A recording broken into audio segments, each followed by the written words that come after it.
Bienvenidos a Viernes de Letras. Hoy nos acompaña Adriana Rosas Consuegra. Adriana Rosas Consuegra es escritora, investigadora y docente. También es mochilera y tallerista. El escritor Julio Olaciregui la define en el prólogo de su libro Frente a un hombre desnudo como una conciencia narrativa que se pasea por todos los reinos. En su escritura convergen distintas fuentes y formas de creación. Encontraremos poemas y cuentos alimentados por el cine, los viajes y su labor como docente. En ella también encontraremos las huellas que tejen la historia de su vida, su experiencia en la sociedad caribeña y su mirada frente a esa sociedad, su pasado ancestral, donde encontramos a Inés Aminta Consuegra, quien fuera la primera mujer desterrada por sus escritos, bajo el gobierno conservador de Rafael Núñez. También encontraremos los retazos de su infancia, que construyen un tiempo antaño la vida en el campo. La escritora presenta a quien la lee una escritura disruptiva en muchas dimensiones. Aparte de crítica, es auténtica, fluye orgánicamente.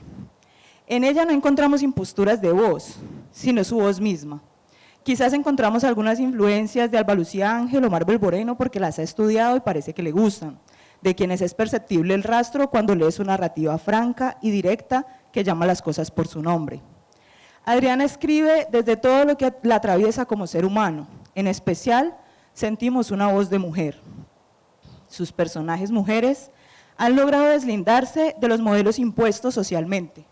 En su universo literario encontramos a mujeres como la abuela Eloísa, una abuela casquivana con 2 maridos que aceptan ese destino, o mujeres como Magali, quien abraza su sexualidad siendo una adolescente.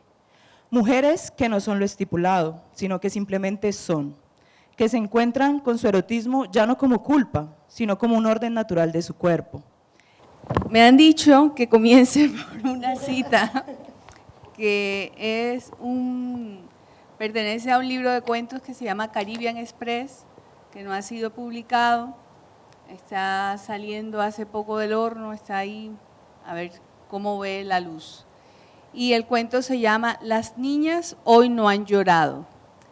Mami se fue sin yo poder besarla, pero antes me sonrió con sus ojos bellos, con su boca hermosa. Ay, mami, cuánta falta me haces. Quiero ir a buscarte. Déjame que te encuentren esos hombres con los que tú también te acostabas, en ese país del que vienen tantos a putearnos. Mi abuela dice que son los esclavistas de la hora. Antes puteaban a las negras esclavas, y ahora vienen a acogerse a sus bisnietas. Yo quiero empezar también un poquito hablando de tu formación, ¿no? Has sido una mujer viajera, te formaste en Europa, ¿sí? Más exactamente en España, has estudiado cine, literatura, eres ingeniera de formación inicial. Entonces quisiera empezar por preguntarte, sobre todo hay un libro que a mí me ha apasionado que es Travesías, un libro que va del cine a la literatura y finalmente pues termina en la vida. ¿Cuáles son esos maridajes, esas mezclas entre el cine y la literatura? ¿Cómo se mezclan? ¿Cómo tú creas un lenguaje nuevo a partir de esto? Sí, es algo que no se da como a propósito. Simplemente que, como yo digo, mis 2 pasiones son la literatura primero y luego va el cine. En un momento había terminado la maestría en literatura comparada en Barcelona, había vuelto a Barranquilla y había decidido que me iba a estudiar cine en Buenos Aires, que quería estudiar dirección de cine, y algunas personas decían, pero bueno, si tú tienes una maestría, ¿cómo vas a hacer una carrera técnica? Entonces yo decía, bueno, eso no tiene nada que ver, para mí no es importante. Comencé, hice un semestre, el nivel académico era excelente, pero había algo, ya yo había vivido en Barcelona y es como ustedes han visto varios cuentos, poemas, tienen que ver con la mujer. Yo sentía que la mujer había alcanzado muchos niveles, que en Barranquilla todavía no, y que cuando llegué a Buenos Aires yo decía, me fui de Guatemala para Guatepeor. Entonces, era como, te decían, no, eso es cosa de minas, las minas son las mujeres. Y entonces sentía yo como que las mujeres éramos las extraterrestres del paseo, porque eso es de minas. Entonces todo el tiempo era así, la ciudad, un poco la locura, y fue cuando decidí volver a Barcelona y terminar el doctorado. Entonces En ese amor por el cine que a mí se me despertó fue en Barcelona. Yo salía con un chico, íbamos a cine, él sabía mucho y comencé así. Entonces, de hecho, la maestría, el título, la tesis de mi maestría fue sobre cine. Un director, Lars von Trier, que es súper loco. El creador del Dogma 95, Eso, precisamente. Sí, sí. Entonces, él me fascinó. Yo logré que, aunque era en literatura, mi director sí dirigiera la tesis en cine. Y bueno, ahí comenzó como todo ese amor.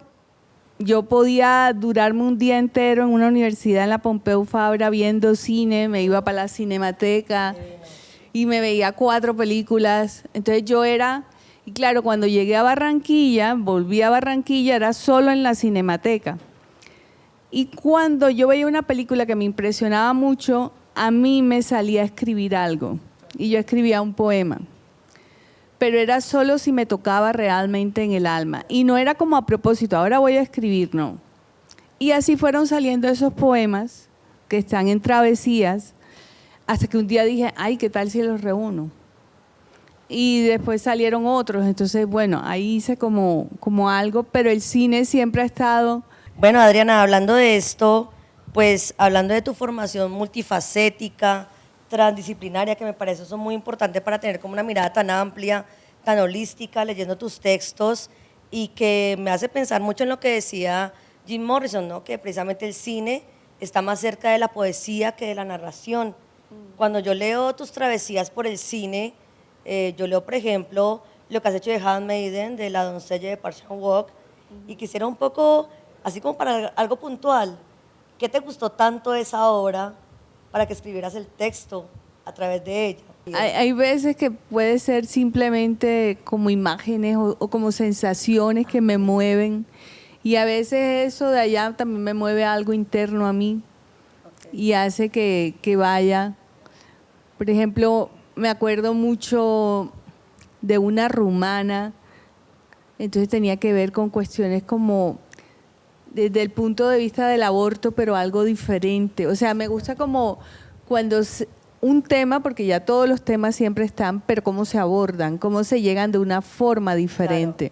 Claro, eso es como algo que yo digo, es original, por eso tal vez Lars von Trier me gusta tanto, claro, porque cada película de él es tan diferente, desde todo punto de vista. Entonces es como que si hay algo que realmente me toca la fibra, pero porque sea diferente. Ustedes que han dicho lo de disruptivo, el último artículo que escribimos junto con un compañero era escrituras disruptivas en Ana Lucía Portela y Rita Indiana. Y entonces eso me fascina porque ¿qué están rompiendo? Entonces normalmente en el cine es la fisura, ¿no? Sí, ahí, muy bien. ¿Qué se rompe? ¿Por qué es diferente? ¿Por qué me hacen sorprender? Entonces, mucho ahí tiene que ver con eso. Y quizás una pregunta para no dejar pasar a Lars von Trier. ¿Qué fue lo primero que te impactó de él? ¿Fue lo del Dogma o cuál película? ¿Qué fue lo que tanto te impactó de Lars von Trier?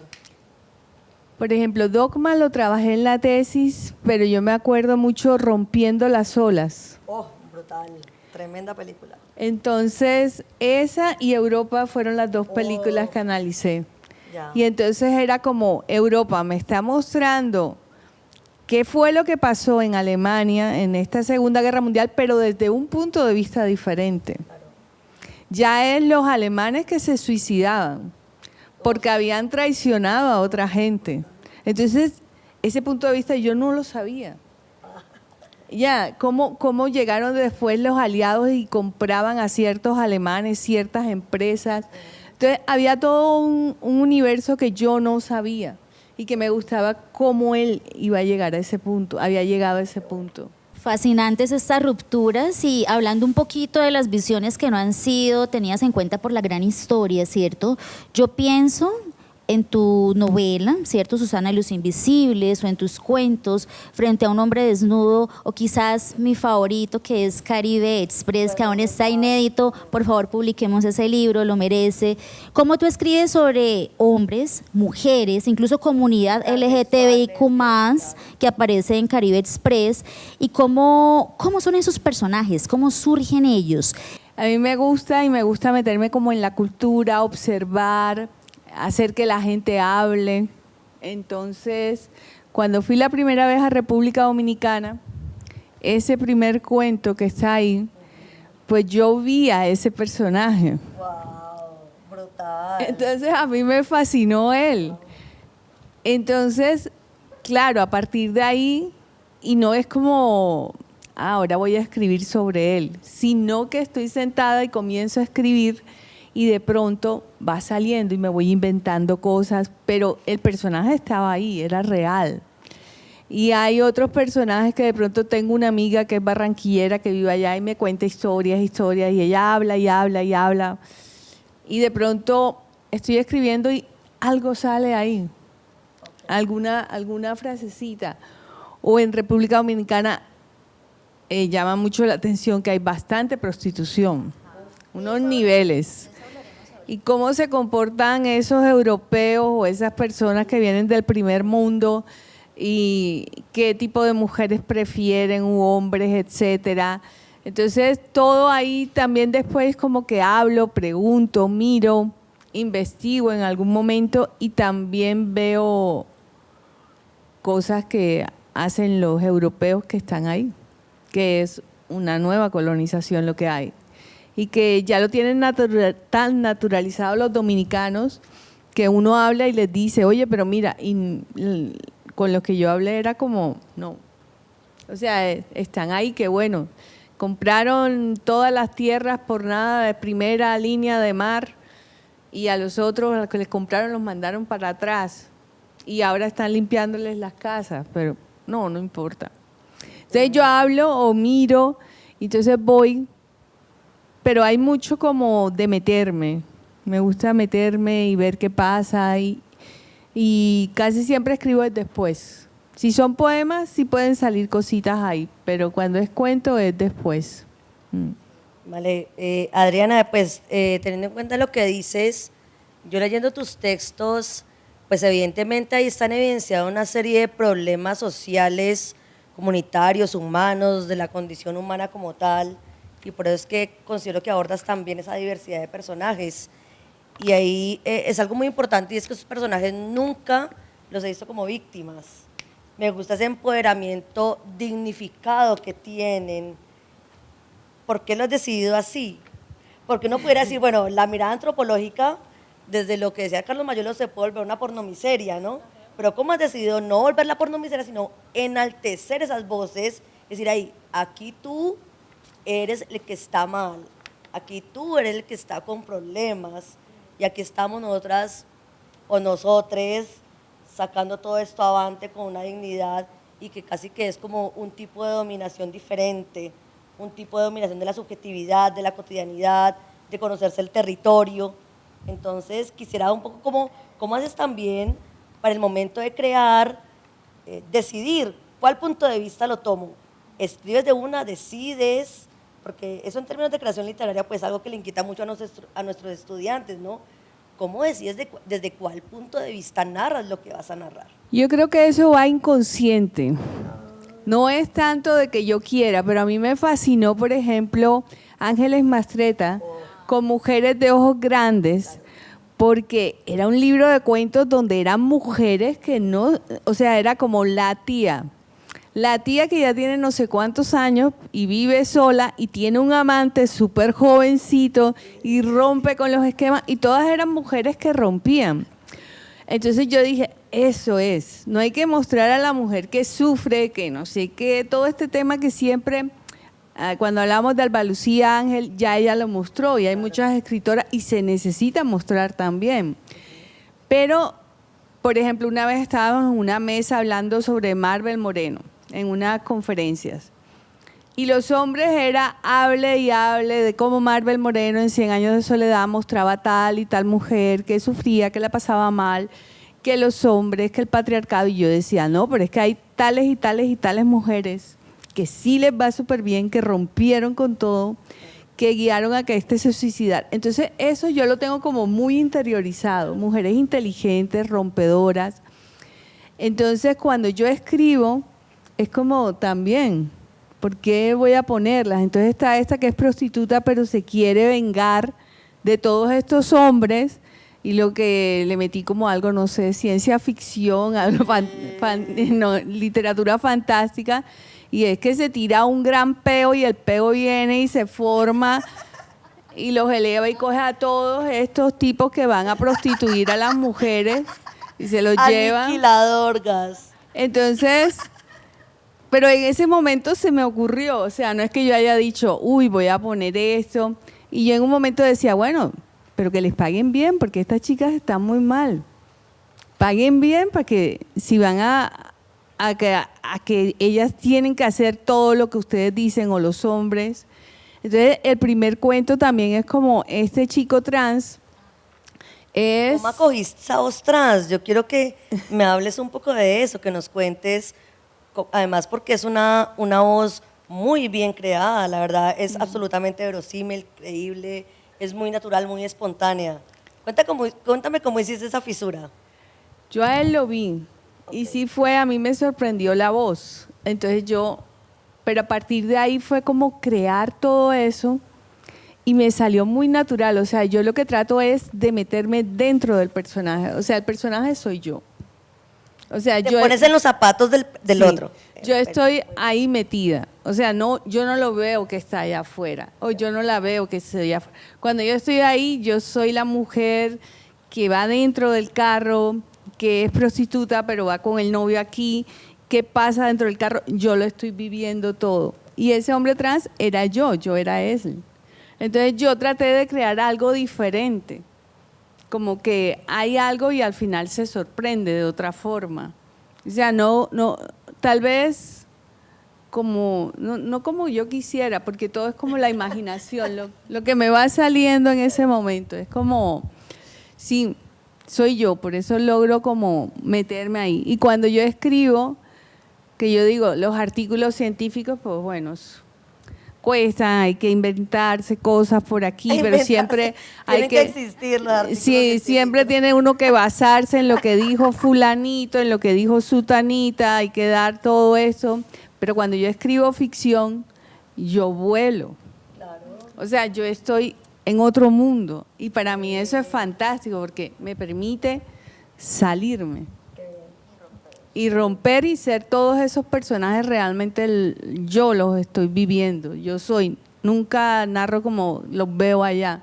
Yo quisiera que tú me hablaras primero cómo tú ves el ejercicio de la escritura como oficio en cuerpo de mujer, pero también que me hables de tu antecesora Inés Aminta y que nos hables un poco de tu estilo, cómo es Adriana, además de todo lo que nos has dicho escribiendo, cuáles son las influencias, ¿sí? Y bueno, que además que eres muy versátil y muy prolífica, ¿no? Tienes poesía, tienes cuento, tienes novela, es decir, hay una suerte… Hibrideces inclasificables, además, que lo más hay lindo. una hibridación Claro. de los géneros, ¿cierto?, que resulta muy sabrosa a la hora de leerte. Entonces cuéntanos un poquito sobre eso, el oficio de la escritura. Hablando de estas fisuras, rupturas, etcétera, a mí también me ha parecido que no tiene que haber esas cuestiones. Es una novela, es una crónica, es un libro de viajes, no, eso es un poesía, no, es prosa narrativa. Entonces yo lo que hago es que, como no estoy de acuerdo con todos esos límites, en la escritura también me permito poderlos sacar. Más allá de las etiquetas. Sí, es como que si salió esto, salió eso ya. No ponerme. Por ejemplo, el último libro de cuentos, de poemas. Yo estuve en Cuba, pero yo no dije, ahora voy a escribir poesía. No, yo decía, ¿qué me sale? Poemas. Y no me salían cuentos, no me salieron crónicas, nada. Es simplemente poesía lo que salía. O sea, es no forzarme a algo, sino dejarlo. Con respecto a Inés Aminta, Consuegra, a raíz de unos viajes que yo hacía a Panamá para encontrar a mis ancestros, mi tatarabuela nació allá, pero el papá era de Sabana Larga, que es un pueblo del Atlántico, que era antes como la capital, antes de que fuera Barranquilla. Entonces yo comencé a investigar, a hablar, y de pronto salió Inés Aminta Consuegra. Entonces la encontré en los libros, me acordé que mi abuelo me había dicho, yo tenía una tía prima que ella era periodista y se fue a Nueva York. Y yo debía ser muy chiquita porque yo me imaginaba ese vapor, ese barco súper grande, echando un montón de vapor, cruzando ese mar. Y yo decía, ¡ay, qué bacano! Esa mujer a principios o finales del siglo XIX se va a Nueva York y era periodista. Entonces para mí era como, en mi familia hubo algunas mujeres que yo decía, wow, yo quisiera ser así. Entonces esa que era otra que era política, después encontré que Inés Aminta también fue política. Entonces tenía un padre que era liberal radical, que criaba a las mujeres como criaban a los hombres, igual hay que mandarlas a estudiar, no como tenerlas ahí guardaditas para la casa. Entonces, a raíz de eso, esta mujer fue periodista, hacía todo eso.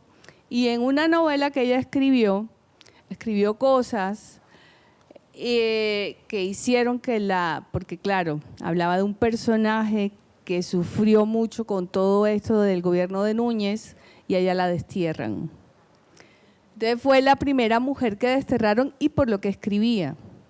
Entonces para mí eso fue fantástico. Entonces yo comencé por internet a buscar, todavía queda una familiar lejana que ella también hasta tenía la foto. Entonces todo fue como tratar de recrearla a ella. Muy bueno, Adriana.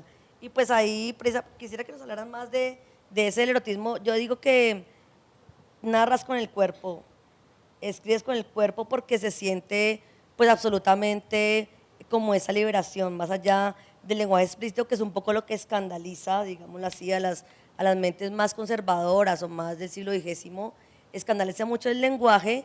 Sin embargo, siento que es una narración con el cuerpo que en esa medida se vuelve disruptivo y que en esa medida pues, nos entrega algo muy diferente y que conecto con lo que Juana nos va a decir ahora, con esa noción del Caribe, con toda la onda ahora del dembow, del reggaetón, del espíritu del baile, del cuerpo.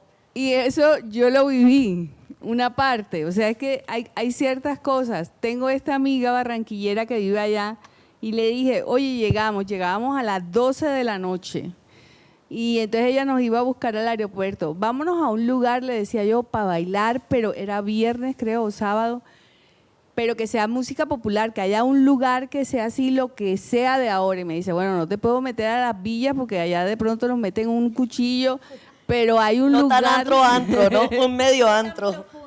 Pero vamos a una discoteca tal, que después yo le dije a otro dominicano, fuimos a tal lugar, y me dice, wow, eso es peligroso. Y nosotros… Se ve que es peligroso en los cuentos, se ve que es peligroso. Y entonces no, yo no lo sentía, para mí era increíble. Y entonces estaba esta, que yo no sabía que existía, La Perversa, que es una cantante, y yo la veía ahí cantando y veía a la gente y claro, toda la imaginación comienza ahí y el cuerpo para mí sí es muy importante. O sea, yo comienzo a ver, pero después me invento un montón de cosas. A partir de algo ahí hice un clic a que va lo otro. Y es como no cortarme en que si quiero decir tal cosa, me gustó mucho porque era como el cuerpo natural, o sea, no hay que cubrirlo o estereotiparlo o no mostrarse o sí mostrarse sutil, no, sino de una forma, o por ejemplo cuando el cuerpo es grande de cuerpo, también porque hay que taparlo, entonces ver que estaban con cosas súper chiquiticas, estrechas, así apretadas, entonces también es como, ve, bacano, esto es chévere, o sea, es como, hay algo que me… ¡pum! Y entonces en el Caribe, yo recuerdo esta gran obra, sobre eso charlamos un poco, Adri, Atlántico Negro de Paul Gilroy, ¿no? Entonces, ¿qué hay en este mar Caribe? ¿Qué hay en este Atlántico Negro? ¿Qué hay en este universo que es como un rizoma, a mi juicio, ¿no? Un montón de interconexiones, todas heterogéneas. Eso, ahí ya estamos citando pues a los autores franceses un poco de fondo, ¿no?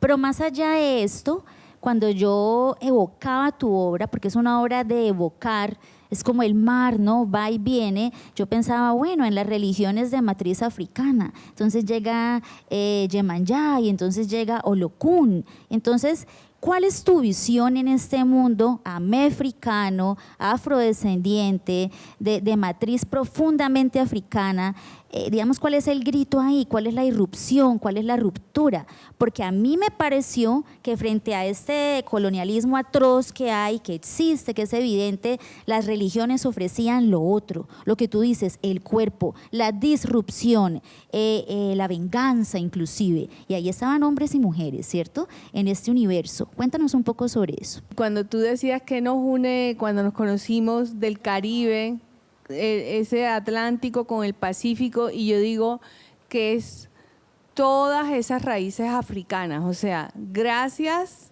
a los africanos es que hay el sucundum, como le digo yo, pero no desde la parte exótica que tú dices, no es volverlos exóticos, no es como muchos europeos o europeas que van buscando en el Caribe la persona que tenga más rasgos de origen africano, y ahí es cuando yo digo, están buscando lo que tenían antes, sino que realmente aportaron muchas cosas. Hay una alegría, hay un movimiento, hay un cuerpo, hay algo ahí que en otras partes uno no lo alcanza a ver.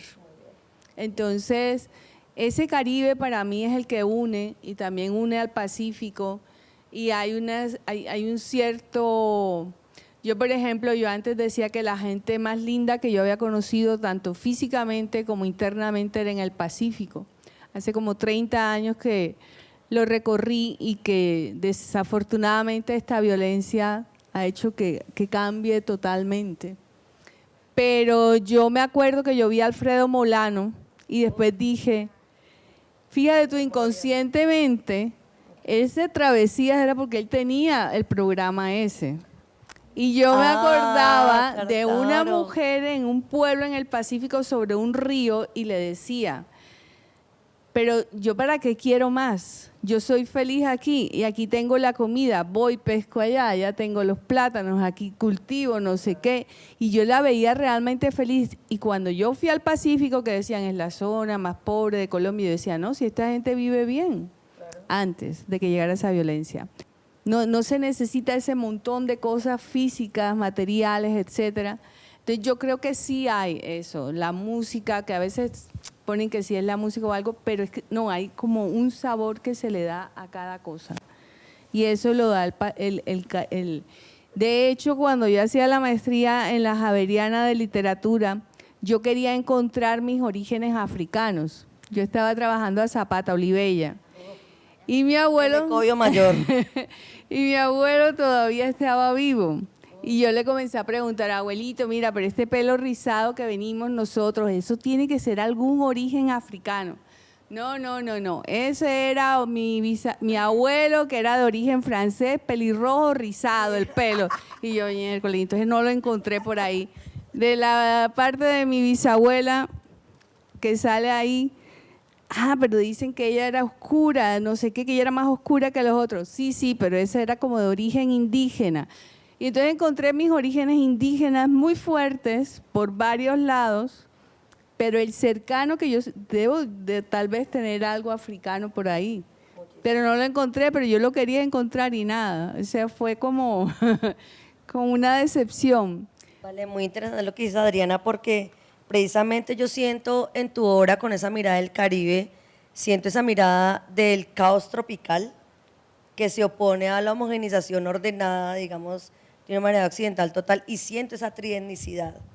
O sea, porque en los personajes que tú pones, trans, travestis, mujeres y demás, siento que se están cuestionando y también hablando sobre esa trietnicidad, sobre no somos ni negros ni blancos, sino que es toda esa herencia de esa hibridez.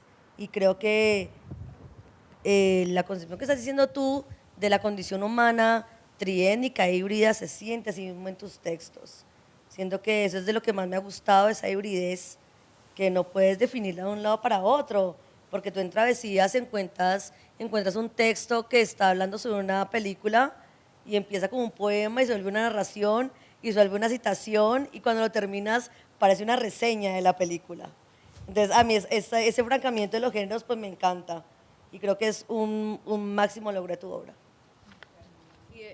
Eso me decía uno que fue estudiante, que bueno, hemos seguido ahí, ahora fue con el que escribí el artículo, Y por ejemplo, en el poema de Rita Indiana, entonces yo no lo hice a propósito, pero yo, claro, había ¿Qué tal que leído lo hubiera hecho a tanto, propósito? ¿Qué tal? la había leído tanto, releído, trabajado para clases, vuelto a leer. Entonces me salió, no, aquí tengo que citarla textualmente a ella. Aquí tengo que poner esto. Y él fue el que me dijo, mira, en México, porque él hizo la maestría en literatura en México, hay varias autoras que están haciendo eso.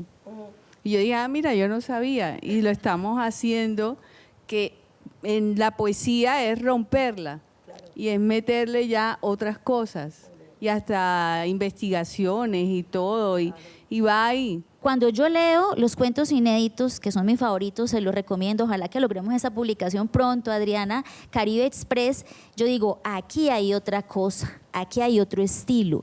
Y ese estilo, que es un estilo que es decolonial, que es feminista interseccional, que es un estilo que, como tú dices, rompe, ¿no? Analiza, retoma el punto de vista de los personajes, ¿no? Retoma también el fluir de conciencia en ocasiones, pero vuelve al exterior y nos narra desde fuera cómo se ve todo. Es decir, una narración, mis respetos, muy bien jalada, muy bien hecha. Y yo también tengo otra pregunta.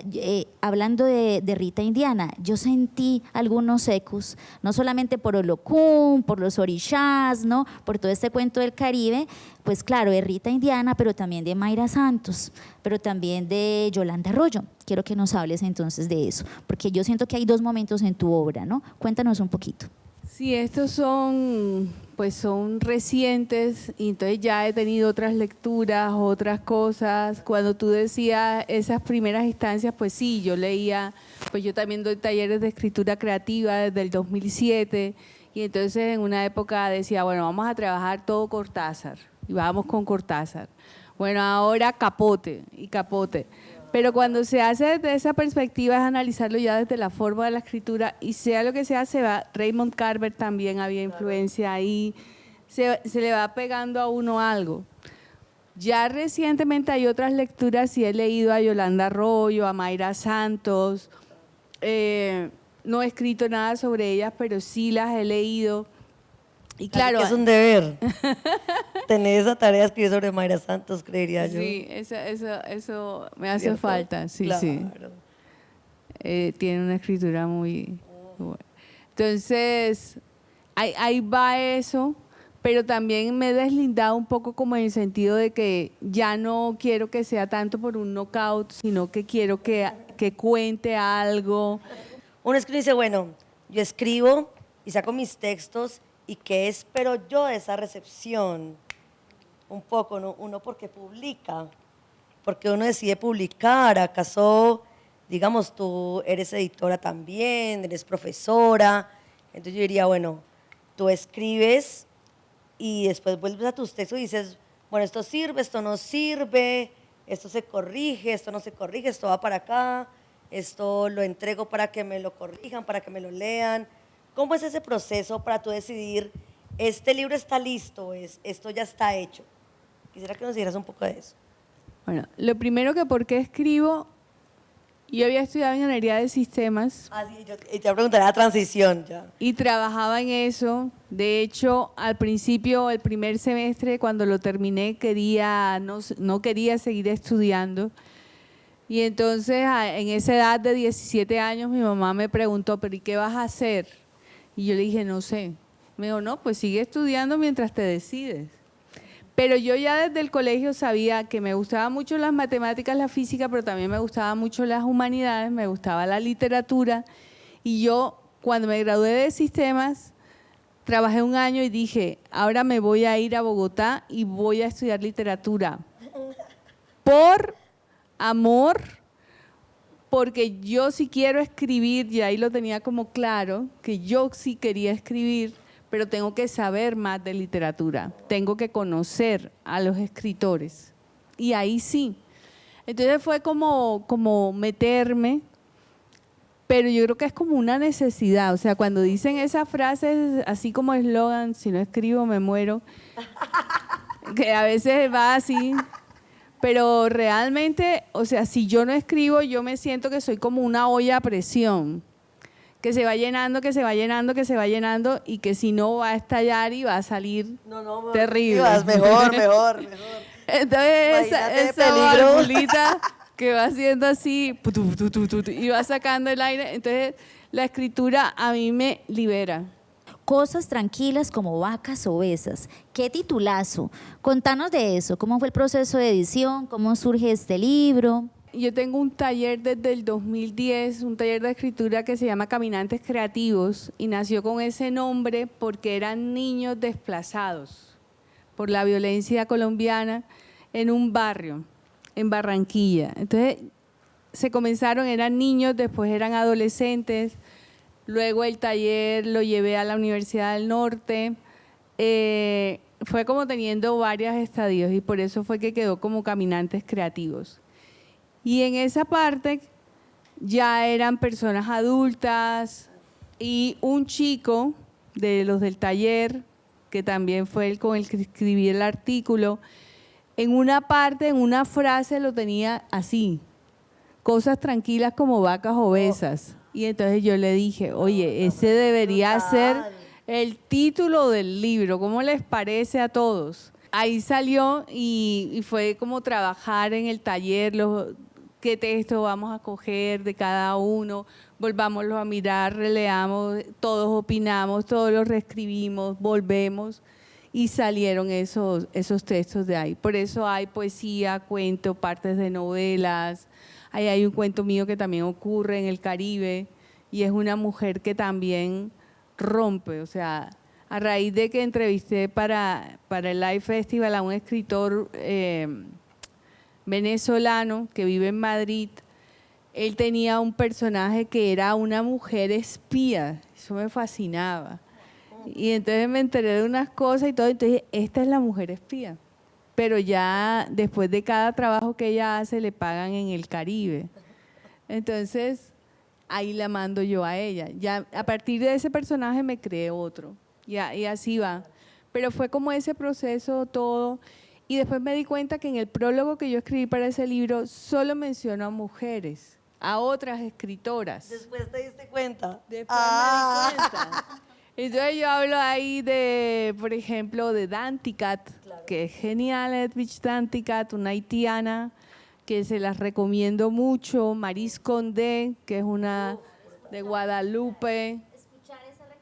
Entonces, cuando yo veo y digo, pero yo lo que estoy poniendo son mujeres, referencia de mujeres.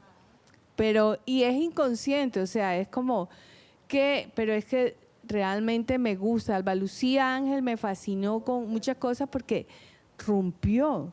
Y algunos hombres dicen, es aburridísima, es no sé qué. O la etiquetan como una hippie solamente. Ay, no. Sí, pero ella rompió con la escritura aquí en Colombia. Yo he seleccionado 2 citas que me encantaron de tus cuentos de Caribe Express, porque sí necesitamos que tú publiques esto. Y para antojar al público, te vamos a pedir leer 2 de estas citas de 2 cuentos, Playa Frontón y Las Galeras.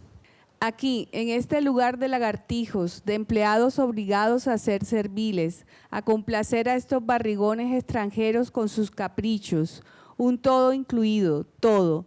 Todos somos blancos aquí. Los únicos negros morenos son los empleados cohibidos, de cabellos recogidos, recogidas sus lenguas, deben ser parcos, hasta sus carcajadas parece que estuvieran obligadas a callar, sonrisas falsas.